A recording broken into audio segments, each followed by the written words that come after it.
vamos mergulhar numa história impressionante sobre como um gesto de paz, uma simples formalidade diplomática, pode sair tão terrivelmente do controle e virar uma guerra de grandes proporções.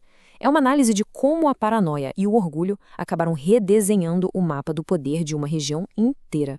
Pois é, essa é a grande pergunta, né? Como é que uma intenção de manter uma amizade por uma série de erros de cálculo leva a um conflito gigantesco? A história que a gente vai desvendar aqui é um verdadeiro estudo de caso sobre orgulho e desconfiança e as consequências, muitas vezes irreversíveis, de um único insulto. E o curioso é que tudo isso começa não com uma ameaça, mas justamente com uma tentativa de boa vontade, um ato diplomático que deveria ser padrão entre nações vizinhas. Então, o cenário é o seguinte: o rei dos Amonitas morre e o filho dele, Hanum, assume o trono. Do outro lado, o rei Davi de Israel vê ali uma oportunidade de manter a boa vizinhança. Ele se lembrava que o pai de Hanum tinha sido um bom aliado, então ele decide estender essa amizade. Ele envia uma delegação oficial só para oferecer condolências. Um gesto nobre, sabe? Com a mais pura intenção de paz. E é exatamente aqui que a história dá uma virada, e que virada. A boa vontade de rei Davi não é recebida com gratidão, mas com uma desconfiança absurda e uma reação, assim, totalmente desproporcional. Olha que coisa! É aqui que a paranoia envenena a situação. Os conselheiros de Hanun, os príncipes, chegam no ouvido do novo rei e plantam a semente da dúvida. Eles basicamente dizem: rei, acorda! Esses caras do Davi não vieram para te consolar. Eles são espiões. Vieram mapear a cidade para invadir a gente. Uma interpretação completamente distorcida, mas que o Hanun, talvez por insegurança, acaba comprando. E aqui a gente vê o abismo que se formou entre a intenção e a realidade. De um lado, você tem o Davi oferecendo consolo, amizade, e do outro, o Hanun, que, movido por um péssimo conselho, responde com um ato de humilhação pública totalmente calculado. A diplomacia, nesse momento, falha de forma espetacular. E, gente, o insulto não foi qualquer coisa, não. Foi pensado para ferir. Raspar metade da barba naquela cultura era um ato de desonra profunda, quase como tirar a masculinidade de um homem. E cortar as roupas para expor eles daquele jeito, uma humilhação pública extrema. Hanun não estava só rejeitando a paz, ele estava gritando desprezo por Davi e por toda a nação de Israel. Os enviados ficaram tão envergonhados que o próprio Davi mandou eles esperarem em Jericó até a barba crescer de novo. Diante de um erro tão grave, sempre existia a chance de recuar, de pedir desculpas, né?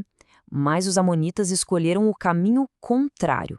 Eles simplesmente dobraram a aposta. E aí, a guerra se tornou inevitável. E o ponto-chave aqui é que eles sabiam que tinham pisado na bola. O texto bíblico diz que eles perceberam que tinham se tornado abomináveis para Davi. Mas, sabendo que provocaram um inimigo poderoso, em vez de tentar consertar a situação, eles decidiram que a melhor defesa seria um ataque. E para isso, eles precisavam de reforços. A primeira leva de ajuda é gigantesca. Eles contratam de cara 20.000 soldados de infantaria dos sírios. Só isso já seria uma força militar bem difícil de encarar. Mas eles não pararam por aí, não. Somaram a esse exército mais 12.000 homens da região de Tobi. A coalizão contra Israel estava crescendo numa velocidade assustadora. E para fechar o pacote, contrataram mais 1.000 homens do rei de Maaca. No total, os amonitas juntaram um exército mercenário de 33.000 soldados para lutar ao lado das tropas deles. A partir daqui, não tinha mais volta. Aí não teve jeito, né? Um insulto dessa magnitude, seguido por uma mobilização militar na sua fronteira, era uma ameaça real. Davi não manda uma forcinha qualquer para dar um susto. Ele envia o Joabe, seu melhor general, junto com a tropa de elite, todo o exército dos valentes. A guerra estava oficialmente declarada. Bom, agora a gente vai para o campo de batalha e é aqui que a coisa fica séria. Porque o general Joabe se encontra numa situação tática que é um verdadeiro pesadelo e vai precisar de uma genialidade estratégica só para sobreviver. Imagina só a cena. O Joabe avança com seu exército e percebe a armadilha. Os amonitas estão posicionados na entrada da cidade deles, bem na sua frente. Mas a enorme força de mercenários sírios está posicionada em campo aberto nas costas dele. Ele está literalmente preso entre dois exércitos inimigos. Uma cilada clássica. Mas o Joabe, em vez de entrar em pânico, tem uma sacada genial. Ele divide o próprio exército. Ele pega a elite, os melhores dos melhores, e se vira para encarar a maior ameaça, os mercenários sírios. O resto do exército ele entrega ao irmão dele, Abisai, com a missão de segurar os amonitas. E o plano tinha uma regra de ouro: apoio mútuo. Se um dos lados começasse a perder, o outro irmão correria para ajudar. E antes da batalha começar, o Joabe dá aquela injeção de ânimo no irmão. É uma mistura de coragem, patriotismo e fé. Ele diz para Abissai ser forte, lutar pelo povo e pelas cidades deles e deixar o resultado final nas mãos de Deus. É um momento de liderança muito poderoso, bem antes do caos começar. A pergunta que fica é, será que essa estratégia ousada do Joabe deu certo? E mais importante, quais foram os efeitos em cascata dessa batalha que começou com um simples insulto diplomático? O primeiro round da batalha foi uma vitória surpreendentemente rápida para Israel.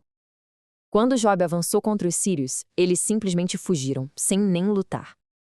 Vendo os seus aliados mercenários correndo, os amonitas perderam a coragem e se trancaram na cidade. Mas a história não acabou ali. O rei sírio, Hadadezer, se sentindo humilhado, convoca um exército ainda maior, de todo o seu império. Dessa vez, o próprio rei Davi assume o comando de Israel para resolver a questão de uma vez por todas. E essa segunda batalha, nossa, foi um verdadeiro massacre. Os números mostram o tamanho da vitória de Davi.